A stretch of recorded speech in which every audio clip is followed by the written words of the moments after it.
সূৰ্য নোহোৱা দেশৰ কথা।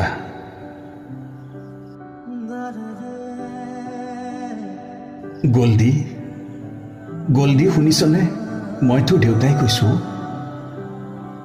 তই হেনো বহ্নিমান। তই কৈছিলি তোক চুই দিলে জ্বলি উঠে এবুকু বহ্নিমান। এতিয়া মই যাওঁ শুন, তই শুই থাক। তোক জিৰণিৰ খুবেই প্ৰয়োজন। মানুহৰ কোলাহলৰ মাজত তই ভালদৰে শুব পৰা নাছিলি অ'।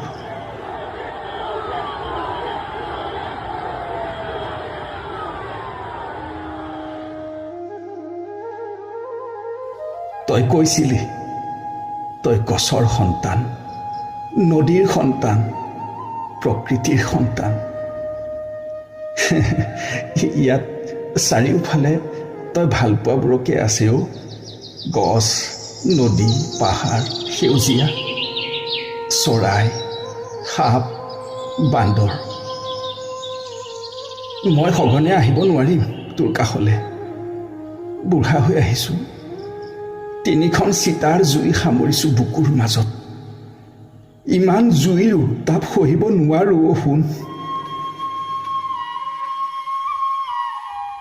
মই গ'লেও তোৰ কাষত মানুহখিনি থাকিব।